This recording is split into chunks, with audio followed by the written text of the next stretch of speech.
Hey Joel, how are you doing this morning?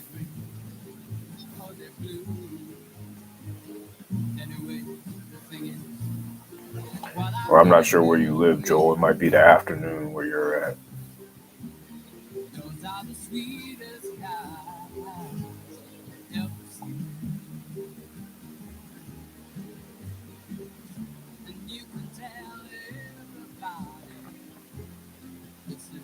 I've been jumping rope for, all right, 2 p.m.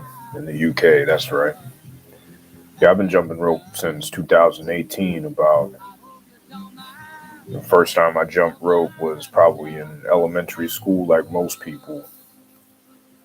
But then I didn't do it for a long time regularly. Then I started April 2018. So it's been a little over 3 years now. Time flies. It'll be 4 years in April.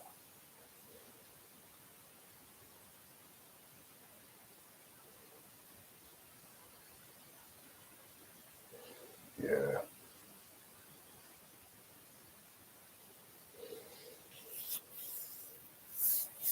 There's a lot of different ways you can go about jump rope, though. You don't have to have a specific style, or you can follow a specific person, and you can put your own spin on it. People, I think where people can make a mistake, where I think I made a mistake in the beginning, was trying to completely emulate one or two people. But the best thing you can do is put your own style and flair to it and bring some originality to the game. Yeah, thanks a lot. I appreciate that.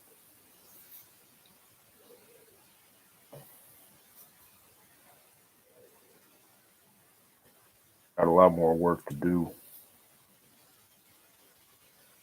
There's a lot of people out there to there's a lot of people out there who are much better. But the key is not to compare yourself to other people, it's to compare yourself to yourself and the progress that you've made over time.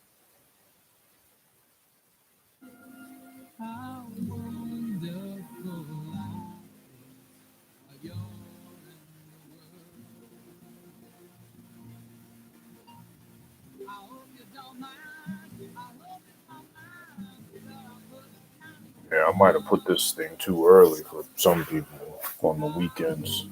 Getting up at 9 might be tough.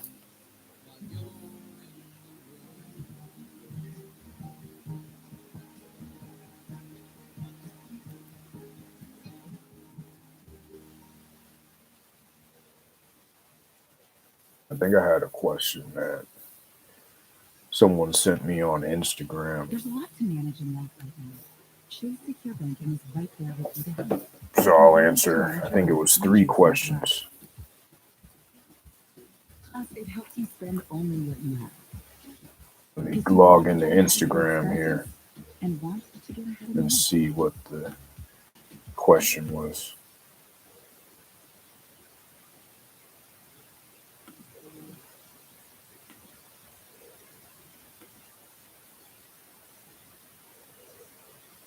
Where is that question?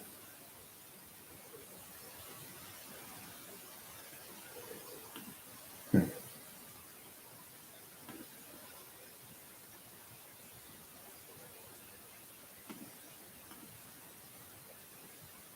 Yeah, people sleep in on the weekends, but that's all right. Sometimes it takes a little bit of time for people to see that it's coming in, and it's okay if nobody joins or only one or two people join. We can have a chat here with the people that join. I'm trying to get on Instagram here and read this message. There were 3 questions that this person sent, but couldn't be on the call today. Double unders, great place to start. Well, not necessarily start with double unders, but double unders I think, are an essential skill to learn if you want to take your jump rope to the next level. So keep doing the double unders. I think that double unders are like sprinting. It's like sprinting versus jogging or doing a mid-paced run.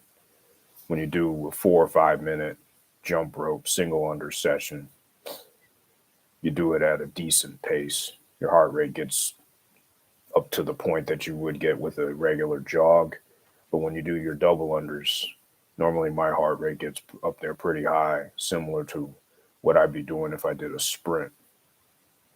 So you get that high intensity interval training there. Yeah. Gosh, that's a great question. Well, you got a bunch of great questions there. Which shoe do you prefer? I'll start with that one. That's a good one. That's one I actually get asked a lot. I should probably do a video just on the shoe that I have used over the years. But I use, they're not up here in my office here, but I use the Brooks shoes. Right now I'm using the Brooks Adrenaline 21s, and I'll buy a new pair every 3 or 4 months. They're expensive. They're about 130 US dollars, so it's not cheap. But the reverse side of that and the consequence of not buying a good shoe, especially as I get older, would be knee and foot pain. So I'd rather pay the money to avoid that. Brooks shoes are more structural. They have a lot more to them. They have a lot more cushion to them, so it may be harder to do a lot of fast movement. But in return, you get the stability and the structural support that you need, especially as you get older. If you're in your early 20s or mid 20s, you may not have to worry about that. But if you're like me and you're in your early to mid 30s, then you should think about getting a more stable shoe. What body weight exercises do you do? The two main ones that I do are pull-ups, and I have a pull-up bar right outside my door that I got for 40 or 50 bucks. Those door pull-up bars are fantastic because it makes it so that it's nearly impossible to not do pull-ups. You walk out your office door, you walk out your bedroom door, and you see the pull-up bar right there, so you can knock out 3 or 4 of them. Over time, that starts to compound. Pull-ups, the first exercise, bodyweight exercise, I do in push-ups, different types of push-ups. I'll do wide hand push-ups. I'll do diamond push-ups. Let me adjust the computer here. I'll do diamond push-ups, and I'll do closer in push-ups like this or like this. And the way that I do the push-ups and the pull-ups are an isometric style. I don't do the CrossFit style pull-ups where you're going up and down really fast. I go up, hold, and then I come down and hold. And I do the same thing with push-ups. That alone right there will, at least in my opinion, what I've found is that doing the isometric versions of those exercises is the best way to build strength and endurance. So you'll be able to relatively quickly do more push-ups and pull-ups if you do the isometric. So you go down, hold, come up, hold, like that. And with the pull-ups, you come up, hold, and then go down and hold for a second. And with the pull-up bar, I normally do the pull-ups like this. This is the easiest way to do. These are chin-ups. And then the pull-up is with the palms facing away from you. Do you go to the gym or you have moved to home workout? I stopped going to the gym back when COVID-19 hit the United States, and I haven't been back. I'm fortunate to have a nice setup here at the house where I have a detached garage that offers plenty of space for me to do the exercises I like to do. Plenty of space to jump rope, plenty of space for push-ups, and my ab wheel. I use an ab wheel as well to work on my core. Plenty of space to store the jump ropes in there as well. So I haven't been to a gym in probably a year and a half, since around March of 2020 when the gym started shutting down, and on the base that we were stationed at out in Virginia, the gym closed And by the time we left Virginia and moved out here, the gym had opened, but by that time, everybody had started working out at home. So I got a home base gym. And also in my basement, I have a treadmill and an exercise bike. I think those were both good investments as well because it's like the pull up bar. It makes it impossible to ignore the treadmill and to ignore the exercise bike when I go downstairs. So I'll walk on them. Well, I still run 2 to 3 days a week, but then sometimes during the workday, I'll go down and walk on the treadmill for 10 or 15 minutes if I'm in between meetings for my full time job. Then the last question that Utkarsh had was, which rope do you most frequently jump with? Okay, that's a well, it goes in phases, sorta, because there'll be ropes that I'm scheduled for a review on that I've made time to do a review on, so I'll use those ropes more frequently. I have a lot of ropes now because I review them. And also, I like seeing how different ropes compare to other ropes, how they feel, the strengths and weaknesses. I'd say that at this point in time, the rope that I'm using the most is the rhythm rope. That's a constant. The rhythm rope is one of my favorites, if not my favorite jump rope. I like the way that it feels. It's not a freestyle jump rope by any means, so it's not as versatile as the Buddy Lee Roadmaster or the Elite SRS Fit Plus. But the way that the rhythm rope feels to me it just feels like the best rope I've used. So I use that rope every time I jump. Right now I'm also using RX Smart Gears freestyle rope that they haven't put out on the market yet. Their CEO, Dave Newman, sent me the freestyle rope that they have that they are planning to put on the market. I'm not sure when. I'd assume within the next few months. That's a good one. Definitely a good one. I'm using a lot.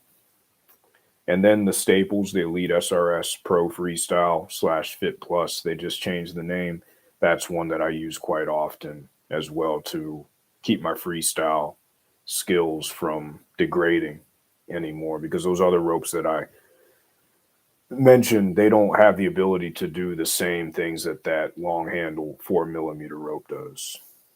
So those are Utkarsh's answers. Great questions. Yeah, Brooks Adrenaline or the Brooks Ghost shoes are also good. But Brooks in general is one of those companies that's been pretty well renowned for their running shoes. They're expensive, but they're of high quality. Danny Melvin, can you do a vid on jump rope posture? Because whenever I jump, my forearms seem too high and long as compared to other rope skippers. It looks as if it looks like the letter T from the front. That might yeah, that might be because your rope is a little bit too long. I can see what you're saying here.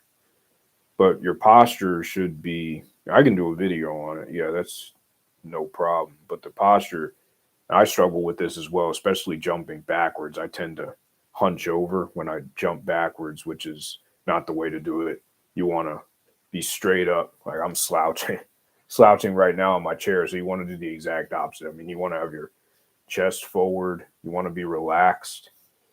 And there's a bunch of different ways you can hold your hands. Sometimes I hold my hands like that. Other times it's like that. I have a video on how to jump rope for longer where I discuss how holding your hands in a different position can work slightly different muscles so that you don't tire out and exhaust the same muscles over and over again. So you'll be able to jump rope for a longer time.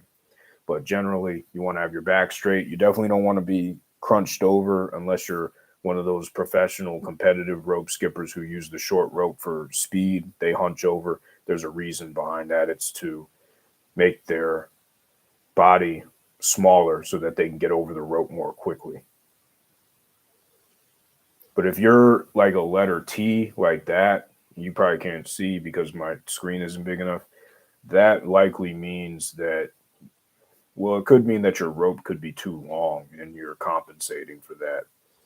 So to measure your rope, the way that I do it is there's two ways to do it. There's more than two ways to do it, but the two that I know of are, I'm trying to see if I have a rope here. Well, you want to have you're gonna have the top of the handles when you step on it with one foot, reach all the way to the top of your shoulders. The top of the handles should reach the top of your shoulders.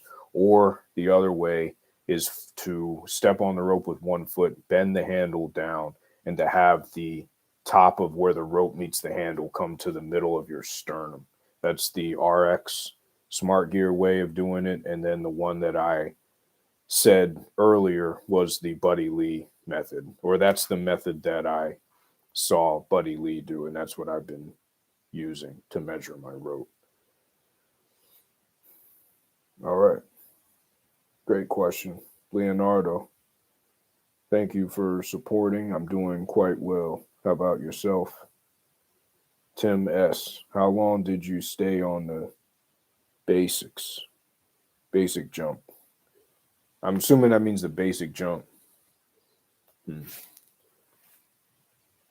I remember it didn't take me too long to get the boxer step down. That wasn't too bad for me, but everybody's different. But as soon as I'd probably like a week or two to practice the boxer, because once you get the boxer step, you'll be able to jump rope for a lot longer. Because if you just use the basic bounce, it's easier. Well, if you just use the basic bounce, it tires you out more quickly because both your legs are absorbing the same amount of impact. So that's the problem with the basic bounce. There's nothing wrong with the basic bounce, but I encourage people to learn the boxer step, because when you alternate feet like that, when one foot is absorbing 80 to 90% of the impact while the other foot is resting for half a second, then your legs get more rest over time. But if you're just doing the basic bounce like this, then your legs never get a rest. That's why once you learn the basic bounce, you should quickly try to learn the boxer step and the heel toe. Those are the two best moves I know of to where you can give your feet a rest while you're jumping. 876 Brogad. I didn't know you were from Jamaica. That's awesome. Thank you for tuning in. I appreciate it. I appreciate your support. Must be warm down there. It's cold up here. It's starting to get cold. Might be a cold winter. Might be a cold winter up here.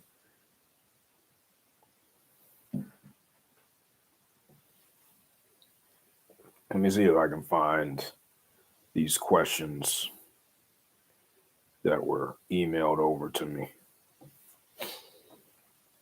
Let me see here. All right. The first question that I got on Instagram from someone who watches the channel is, if the International Olympic Committee were to ask you to arrange the events for jump rope in the next Olympics, what type of events would you submit to the committee? That's a pretty good one. I think the double unders would probably be the only thing that comes to mind. How many double unders you can do in a certain amount of minutes, that would be one. And then how many unbroken double unders you can do with having 3 different tries. Because sometimes when you start, you can be able to do, I think the most double unders I've done in a row is around 300. But sometimes you start off and you trip up. Even if you've been jumping rope for a couple years, you can trip up at the 10th or 11th just because it's like Steph Curry shooting 3-pointers. He's a great 3-point shooter, but sometimes he'll have a game where he misses 10 in a row. It just happens sometimes. I think that those would be the two events, would be 3 tries at the consecutive double unders, and then how many double unders you can do in 5 or 10 minutes, whatever. Just a timed double under so you can mess up. You can see how many double unders somebody can do in 10 minutes. And then the number one question was, are you still jumping with your beaded rope? I don't, I haven't really.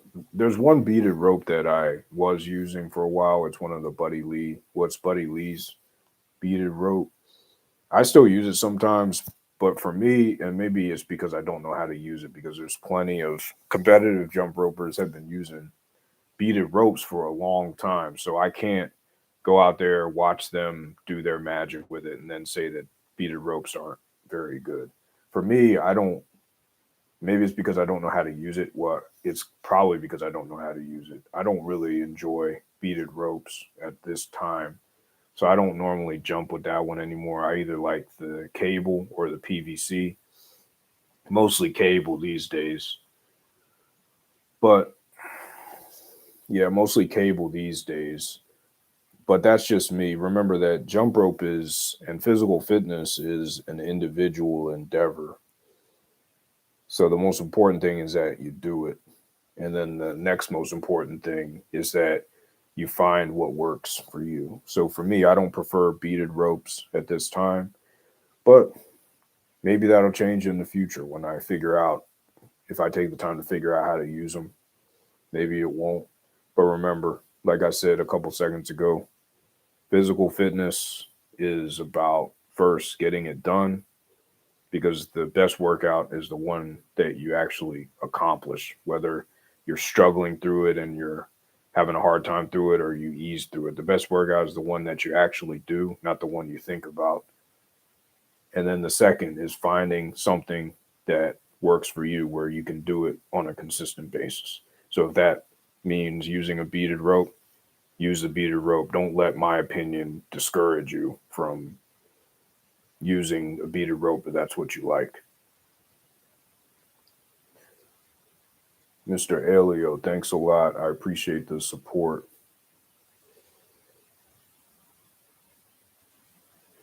Poncho Black, do you still do IF? If so, what is your preferred meal to break the fast? That's a great one.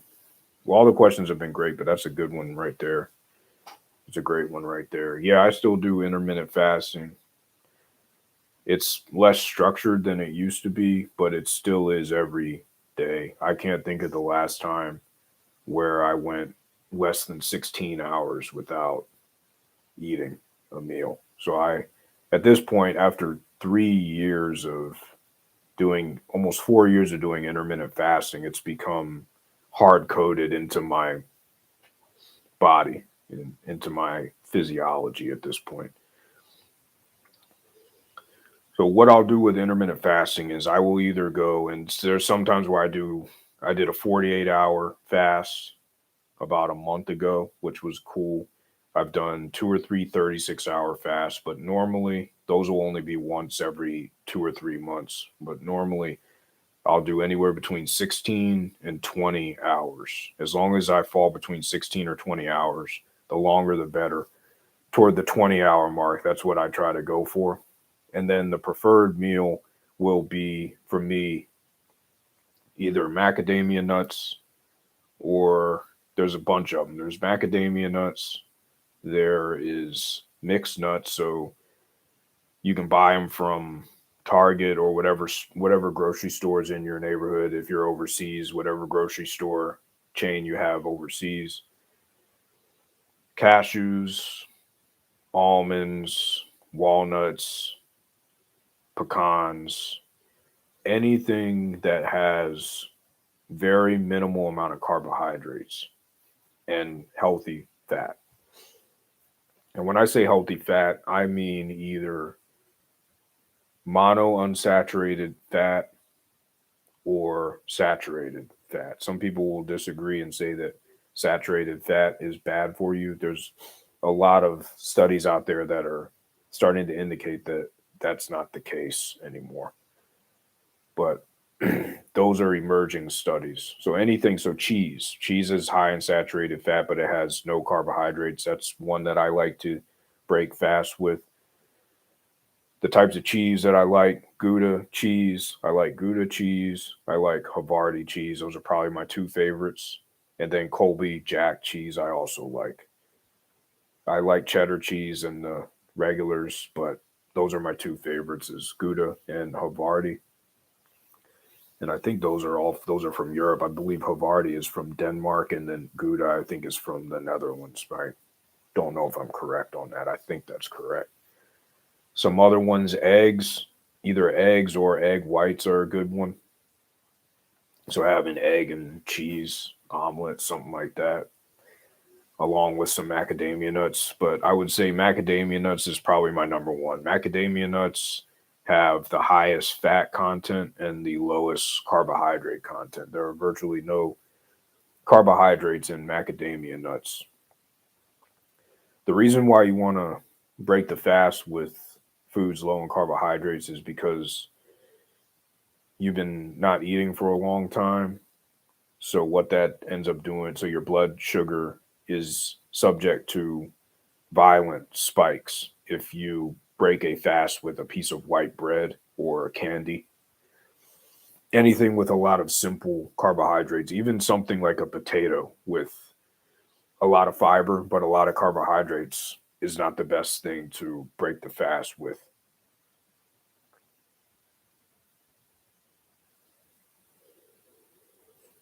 Devin, yeah, it's been a while since I heard from you. I hope all is going well. Keep getting after it.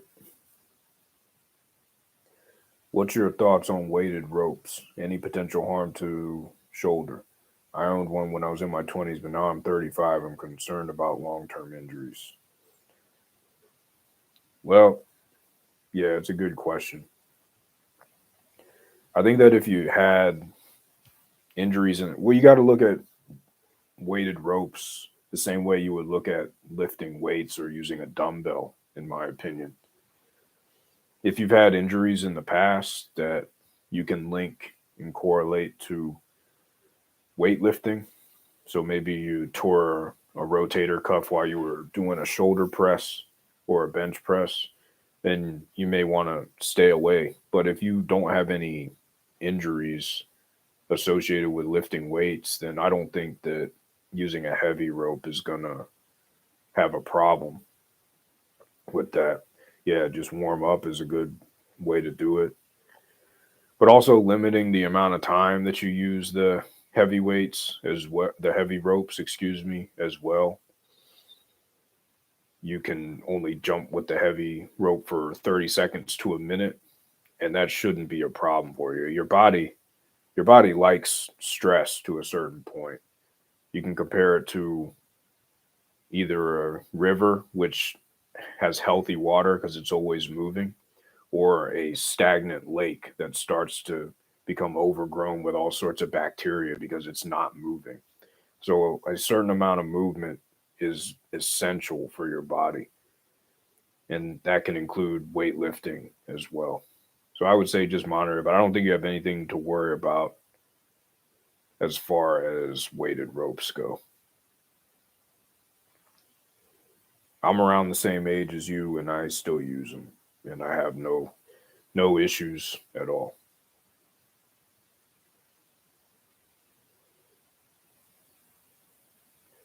Can you start analyzing your subscribers' videos maybe once a week?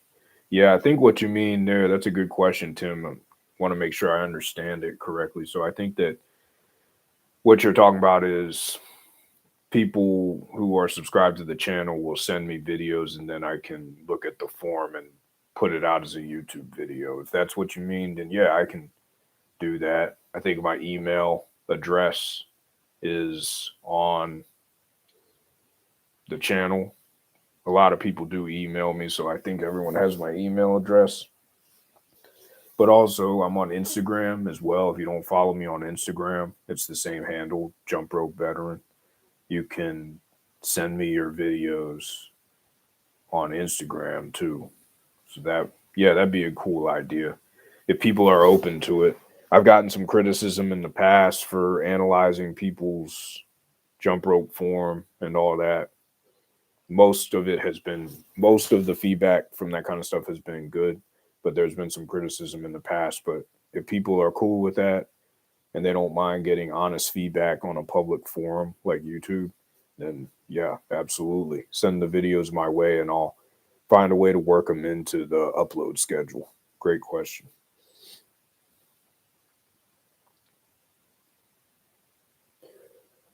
Are you working on any fitness goals or skills?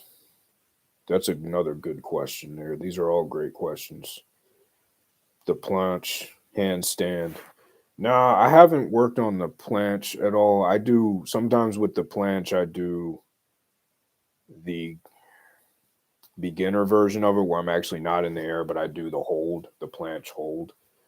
But I haven't worked on the planche. What I'm really working on now is being able to sit in the deep squat without coming up on the balls of my feet. That's what I'm working on now. And I'm making quite a good bit of progress with that. I'm not shy to say this, I follow this guy named Josh on this channel called Strength Side. I've been following him for 3 years. And out of all the mobility channels, his is probably the best that I've seen because he, point blank, the stuff that he says on that channel, it just works. The way that he goes about it and his strategies. I've been using his strategies to be able to sit in the squat, and it doesn't happen overnight. But if you do the strategies that he advises on his channel, mobility, concerned with mobility, you will make progress. It's just I haven't been consistent with it, but I've been consistent with sitting in the squat, and I've not where I want to be yet, where I can sit fully in the squat back on my ankles, but I'm getting closer, and it's because I follow his stretching routines. So that's the one that I'm working on. Then after that, I'm going to try to get the pistol squat without using any guidance, without holding on to something. So that's what I'm working on now. The squat and then the pistol squat after that. Great question. Have you tried, Mel? Good to see you, man. Have you tried the ultra heavy cross rope, 4 and 5 pounds? I have not tried those yet. I have a 3-pound rope, and that thing is ridiculously heavy for me because I'm a bit of a smaller guy. If you don't know, I weigh about 150 pounds, give or take. That 3-pound battle rope is ridiculous. I think one day I'll try the ultra heavy ropes just to see what they are. But I've heard that they are tough and difficult, but in a good way. Gary, good to see you. How do you remain so consistent and disciplined? That's a good one. Well, there's a lot of ways. I think that it comes from being in an organization, the United States Army, where physical fitness, until I switched over to what I'm doing right now, I was waking up, I was being essentially forced to wake up every day at 4:35 in the morning so that I could report to formation at 6:30, and that was physical fitness formation. And being a leader, leading soldiers, there are some leaders in the army that don't care, that don't lead by example. But me, I was always somebody who knew that if I led by example, my soldiers would respect me. The best way to get respect instantly in the military is to be able to, you don't have to be the best, but to be able to be out in front on a long run with your soldiers and to be able to do the things that you ask them to do physically. When I showed up as a brand new lieutenant to my first duty station, I got a high PT score, PT test score, and instantly I made a lot of mistakes through that year, but instantly the soldiers saw that and they realized that if nothing else, I could at least hold my own with a run and I could do push-ups and sit-ups and I was going to do the things that I asked them to do. So I think that level of accountability that the Army gives you is something I know is missing in the civilian world. In the civilian world, you're not forced to exercise. You don't have to show up to formation. So I can see how that can be problematic. And I might be a totally different person if I hadn't joined the Army. But it's being accountable to other people and being able to lead by example, I think, is what kept me what allows me to be disciplined. And then that translates to this, well, that transfers to this YouTube channel, because I view myself as a leader in a sense. People subscribe to the channel and they listen to what I have to say. But if I was out of shape and I wasn't able to do the moves that I do the tutorials on, then people wouldn't listen to me. So I think the best way to lead, there's 3 ways to lead, and it's by example, by example, by example. And in order to lead by example, you have to be able to do what you're putting out there. You can't, nobody would believe me for that Brian Valoria 360 tutorial if I wasn't able to do that myself, because I could have just put a video of Brian Valoria up on the screen and broken down how he does it, but anybody can do that. The fact that I can do that move, that makes me more credible. So it's constantly ensuring that I can be credible and that people will listen to me. And the only way to do that is to be able to do the things that you say you want to do. So if I was out of shape, nobody would watch this channel. So I look at everybody on this channel that subscribes to this channel as a way to keep me accountable. Because if I'm putting out videos about fitness, well, then I better be in good shape myself, right? So that's how I stay accountable, is because I got a lot of people depending on me, whether it's the people who support and watch this channel or the people that I lead or my family. They all depend on me to be physically fit. So I hope that answered the question. It's a great question, though. Talking about size, I'm 6'10", got down from 336 to 305 now. Quit the gym due to COVID and went from 285. Your channel gave me the motivation to buy my first speed rope. Thanks. Yeah, no problem. I'm glad. That's a lot of weight that you lost. So the props are to you. You're the one that did all the work. So you got to give yourself the props. I appreciate you thanking me, but thank yourself. Be proud of yourself because you're the one that put in the work. What time do you go to bed to wake up at 4:30 a.m. every day? That's a good question. And I was thinking about doing in the future, doing a nighttime or morning time routine, but I'll talk a little bit about that here. These days, I wake up at about 5 o'clock every morning. I try not to use the alarm at all because the alarm, I have an alarm on my Fitbit. The alarm jars you from sleep. So it interrupts your sleeping pattern. So I try to get up naturally. Or I also have this thing called an Ooler where it cools the bed down, because science shows that when your bed is cool, it's easier to sleep and you get better sleep. So I set that to around 60 degrees. And then what it also has is it has a schedule where it starts to heat the bed up at 4:30 in the morning. So what that does is it naturally wakes me up. So my body realizes the difference between the 60 degrees and the slowly climbing temperature all the way up to 115 degrees Fahrenheit. So that naturally wakes me up. But I have an alarm set just in case that doesn't wake me up. So I go to bed at, what I do is I start to cool down, wind down my electronic use. So the blue light, I try to cut that off at 8 o'clock so that I can have an hour of no screens so that I'm ready to sleep. Because looking at screens like this or looking at your cell phone all the way up until you go to bed, it emits blue light, which interferes with sleep quality.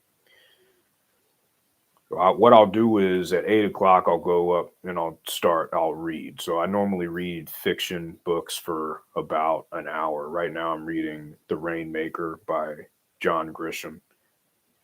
So I read fiction because that normally puts me to sleep pretty quickly. So by 9 o'clock, I'm normally asleep. I try to get at least 7 hours of sleep total is what I've found works for me. And I track my sleep on the Fitbit as well. But 7 hours for me, it's going to be different. Some people only need 6 hours of sleep. Some people need 8 hours of sleep. For me, anywhere between 6.5 hours to 7 hours. Sometimes on the weekends, I'll get 8 hours works.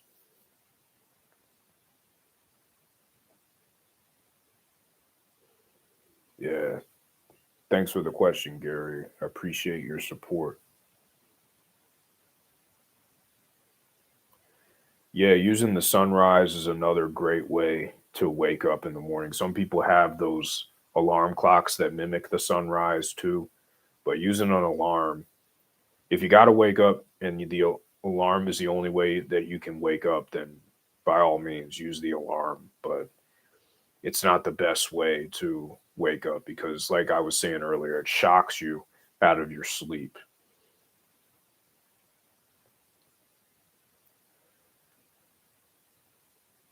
Oh, hey, how you doing? Sorry for the random question. No, that's all right. This is all about questions. So ask as many as you want. Can you do the mic release with a PVC rope? Yeah, I can do that with the long handle Elite SRS. It's not my best move in the world, but I can do it. I can't do the one where you hit it off your wrist and it flies. I do the one where you throw it and then you bring it back to you. So yeah, that move took a that mic release took some time to get. It wasn't the easiest move. I've had easier moves. I think the mic release has probably been the hardest move. The TJ was a hard one. I still don't have that down completely. I don't look very elegant when I do that move. And then the mic release was a difficult one. The Brian Valoria 360 was a difficult one as well. That's a good question. I think that first, if you know who Nate KG is, I would follow Nate KG if you want to learn the mic release because I don't think I'm definitely not as talented as Nate is, but I'm not as qualified to teach that move because Nate, that's his that's his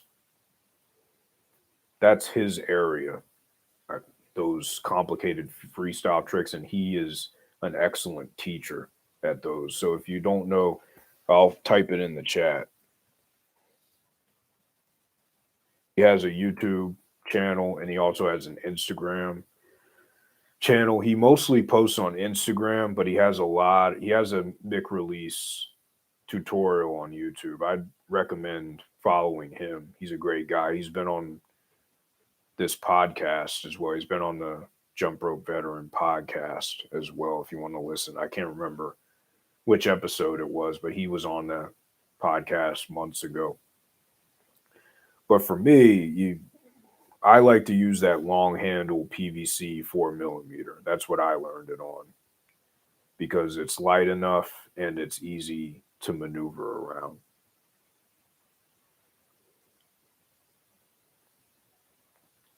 Yeah, the TJ is a difficult one. That's well, good to see you, Abram. Abram, the man. Good to see you, brother. Yeah, the TJ is a difficult one. It's I remember it took me probably 2 months to learn it, but it probably could have been quicker, but I got discouraged and I stopped and then I picked it back up again. You've been featured on Nate KG's podcast. Have you been featured on anyone else's or plans to? I'm a big fan of your podcast. I always get excited when you post an episode. Now I appreciate that, Mel. Now that's the only podcast that I've been on so far. Nobody else has reached out to me about it, which is fine. And then I have one podcast that I just recorded, but that isn't out yet. That should be out in the next couple weeks. So be on the lookout for that. I think the podcast is, I remember thinking about starting it. Yeah, you just got to go for things sometimes. I think it was a good move to diversify the channel so that people who watch the channel can hear from other people in the jump rope and the fitness community. I'm glad people like the podcast as well. How long have you been jumping now, and what challenges motivates you to jump rope after all this time? Yeah, that's a good one. I've been jumping for 3.5 years, since April 2018. What challenges me to keep going? I think using new ropes is a good one that keeps me going out and trying new jump ropes, but also I touched on it a little bit earlier, I think, before you got on the live stream. But yeah, I think that being able to just stay in shape, jump rope is probably the easiest way for me to stay in shape. And it's something I know that I've seen 70 and 80-year-old people jumping rope before. So I think that knowing that I can do that for a good amount of time, I've got a limited amount of time left to be able to run like I do on the treadmill. It's just running is a tough thing to do. I like to run, but if you think about running realistically, I don't see too many 70 or 80-year-olds running on the treadmill anymore. They might be walking, but they're not running. There's an expiration date to being able to run.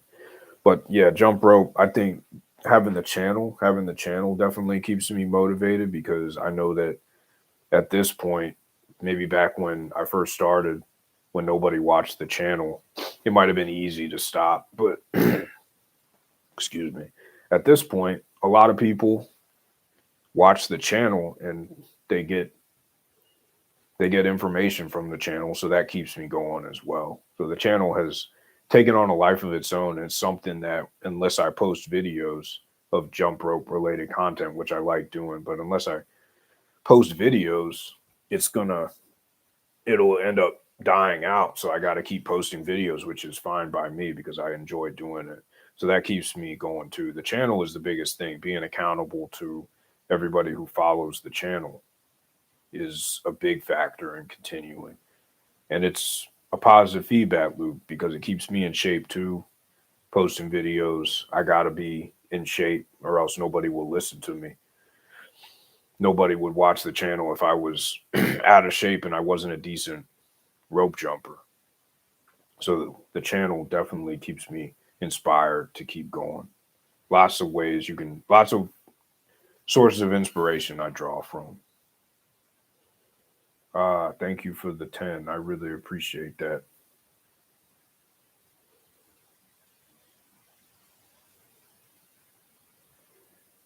Let's see. Jay Jones. I'm a bit of a beginner. Any advice for doing consistent crossovers? I keep hitting the rope. Yeah, that was one I struggled with in the beginning as well. I think first, try to see if you can make your rope a little bit longer so that you have the ability to pass through it. If you think about a crossover, all you're doing with a crossover is if you're jumping like this, regular jump, you got the rope that goes over you. With the crossover, you're creating the same shape, but you're laboring more to create it because you're having to cross your arms to create the same shape of the rope. So you have to think about it that way. So either your arms need to come further so that you have the space to get through the rope, or your rope needs to be longer so that if your arms only go right here, the rope will be long enough for you to get through it, for you to step through it.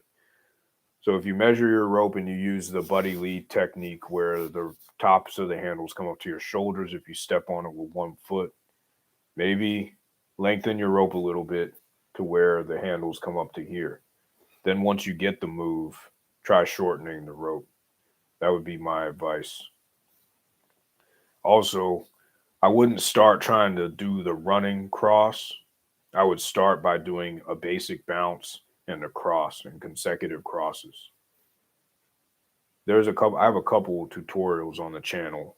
The running crossover, that's a tutorial that I have. Let me go to my channel here and find where it is. But I can send that over if I can find it, because there's so many videos on here now. But that would be the best way, in my opinion, to do the crossover.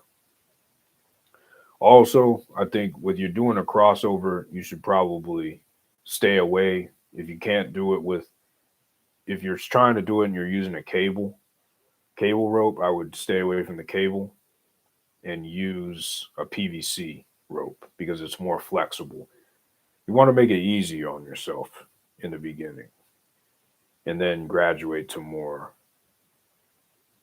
tough ones. One question I like to ask, it's from Tim Ferriss, is what would this look like if it were easy? So try to make everything as easy as possible. And there's no shame in making things as easy as possible. Safari from the UK. Thank you for joining. Do you stretch before skipping? No, I don't. I used to stretch before running and before jump rope, but I don't stretch anymore. I've read some things and I was seeing a physical therapist when I was having some problems with my knee. And she said she's a runner. And she said that the best, you want to stretch afterwards. There's some dynamic warm-up exercises that you can do so that you don't have to stretch. But the dynamic warm-up exercise are actually better. So I do a dynamic warm-up exercise. It's on a lot of the videos, the live streams on the channel. So that's what I do. But yeah, I don't stretch before. I'll stretch after. I'll try to do the squat, sit in the squat. Bricks, yeah, man. I see you from the Philippines. Good to see you. Musical background and how it helped with jump rope. Yeah, I can talk about that. That's a good question. Having rhythm helps, I think. If you play an instrument or you're musically inclined, you can sing, you have a good sense of rhythm. I'm not saying that if you don't have rhythm, you can't jump rope, but having rhythm helps out.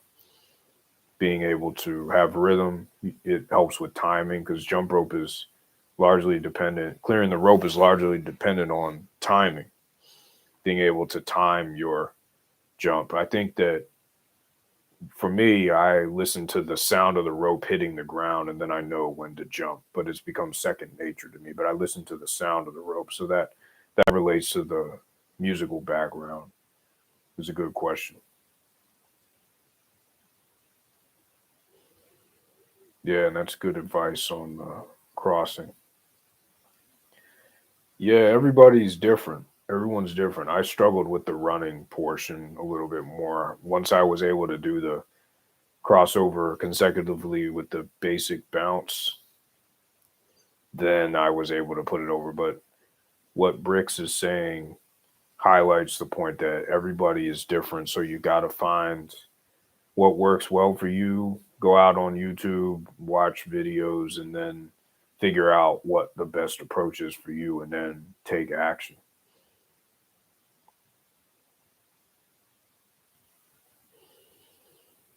Who do you think is the best boxer at jump rope?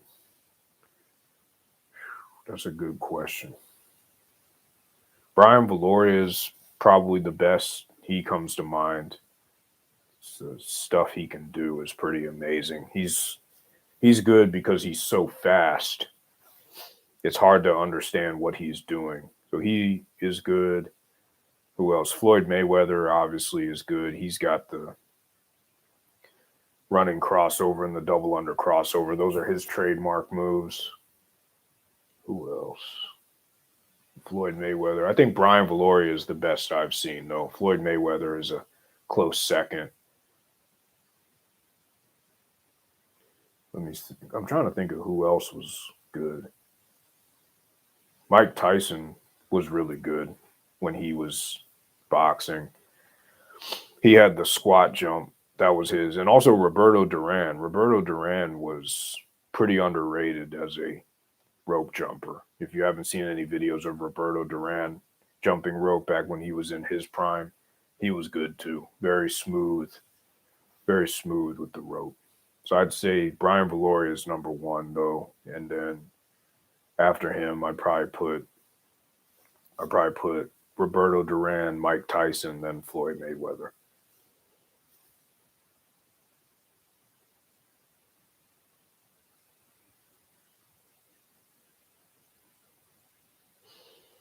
Erica, thanks for the kind note. I'm glad you like the videos. Yeah, yeah, getting in a routine can be difficult, but Crossrope they have a free version of their app and they also have a paid version. Maybe using the free version, then graduating to the paid version, or linking into their Facebook group. That would probably help because there's like 100,000 people in that Facebook group now that Crossrope runs, so there's a lot of support in there.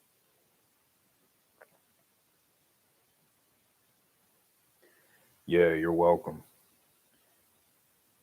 It's no problem. Yeah, Sugar Ray was good too. He was good. He was kind of awkward with his jumping though. He would kick his feet back a little bit, but that was a long time ago, back in the 50s and 60s before a lot of jump rope material started coming out.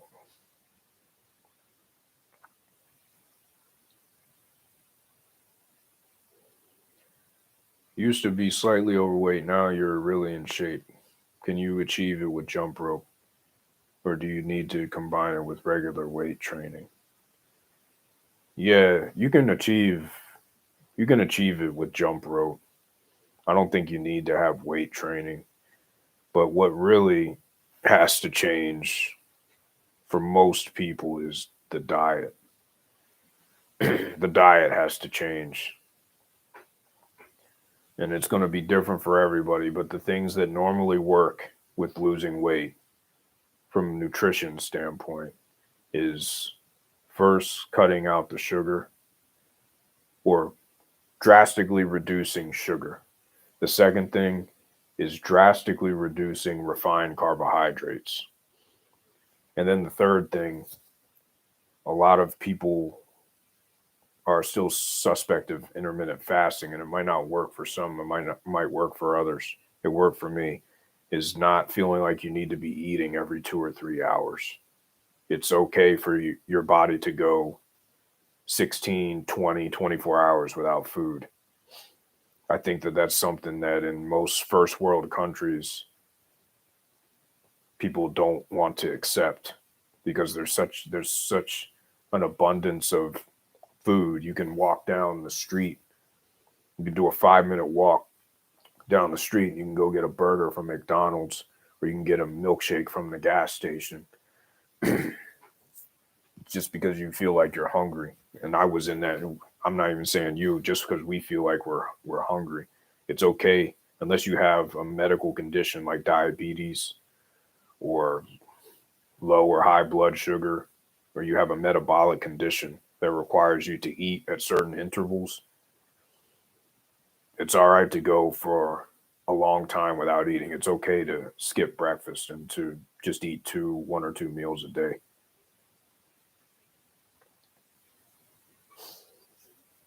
So I think those three. But if you do, even if you eat breakfast every day, if you can cut the sugar and the refined carbohydrates to a minimum, along with jump rope, it's going to be hard not to lose weight.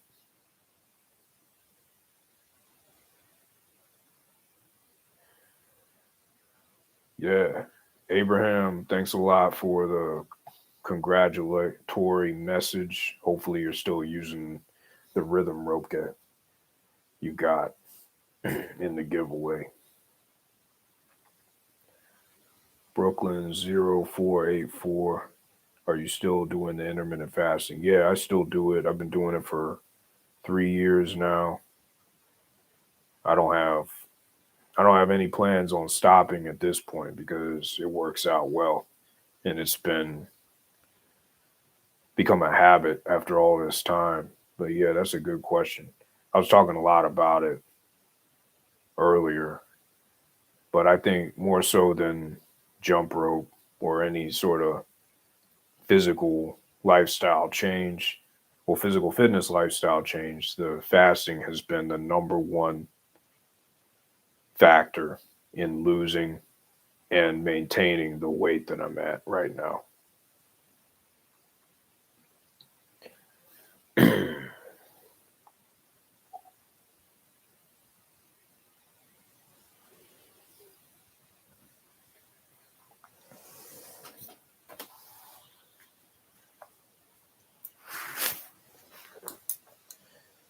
All right, I'm going to give it 5 more minutes, go about 5 more minutes since we got started a little bit later and answer some more questions. How do you prevent injury when jumping, particularly the knees? Let's see. That's a good question. There's a lot of factors that can be involved with injury. First is if you just started, you might not be used to it, so you need breaks, you need rest, so you shouldn't be doing too much jumping back to back to back. The second is if you have a pre-existing knee condition, then it might be tough. You might need to see the doctor. For me, the way that I prevent injury is by listening to my body. There's a difference between, and you can tell this if you've been doing physical activity for a while, there's a difference between being tired and your body telling you that it needs a rest. There's a big difference. And once you're able to recognize the difference, you'll see what I'm talking about. You might already know. There's some days when I take one rest day on Mondays, and it seems like every Monday, maybe it's because my body knows it's a rest day, but it's like, thank you. If I tried to do anything, I might be able to, but it would be detrimental. Taking it easy in the beginning, only doing like 10 to 15 minutes a day of jumping, burning maybe 150, 200 calories, and then taking a day off. Icing. Also, having a good set of shoes that helps. All the knee problems I was having in the past, it was due to not having the right shoe for me. Shoes are important. If you go out and get a more stable shoe, that will help you. Do you enjoy what you eat? Yeah, I enjoy what I eat. And I'm going to say that I don't always eat healthy. On the weekends, my spouse and I like to go try a burger place and eat burgers. We like to go to have unhealthy food on the weekends, maybe 1 or 2 days on the weekends. But I always prepare for that, and I either won't eat anything or I'll do a run before that, or I won't eat anything up until that point. So it's not like I only eat the healthy food all the time. Last night I had a slice of apple pie that my spouse brought back from her job, and I had some apple cider. Apple cider has a lot of sugar, but it's made from fresh apples. But the apple pie, absolutely not healthy. But I hadn't eaten much that day, and I had prepared for that. So some people may not enjoy that. They might not enjoy having to think about what they're eating. But what I would say to that is that's fine. But what you got to be able to do, what we all have to be able to do, is recognize that if you want to eat unhealthy and you don't want to think about what you're eating, then you have to be willing to accept what comes with that. Just like for me, I'm constantly, well, not constantly, but I'm always aware of what I've eaten for the day. And the consequence of that is I'm thinking about that a lot. But then the positive part of that is that I'm in decent shape. So whatever avenue you go in, you have to be willing to accept the good and the bad that comes from that. There are some people in the world who understand everything about health and food, and they still eat poorly all the time. That's their decision, and it's fine. It's not the decision I would make, but it's a decision. But what I respect about people who do that is they don't complain when they get a diagnosis of a fatal disease, or they get diagnosed with diabetes or heart disease. They're like, okay, well, I've been doing this for the past 40 years. I've been eating poorly. Now this is what happens because of it.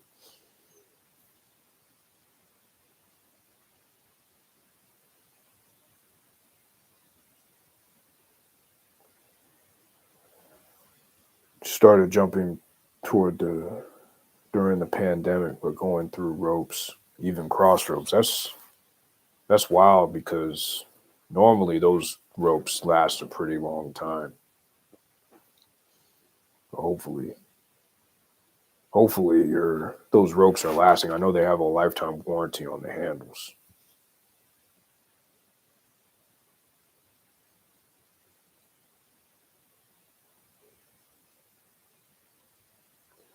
Yeah, that's a good question. I don't either way, if you jump rope, I'm used to using my exercise. I'm used to doing my exercise on an empty stomach because I've been doing it for 13 years since I joined the army. I, there are some times where I've been working out twice a day for the past few weeks, and I'll have dinner and then do a jump rope. It's not as comfortable as doing it on an empty stomach, but I don't think it. I think it matters what works best for you. If you like to exercise in the evening after you've eaten, then go for it.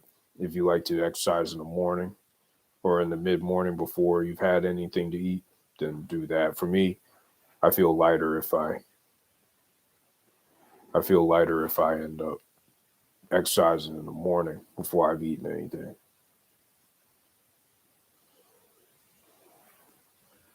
All right.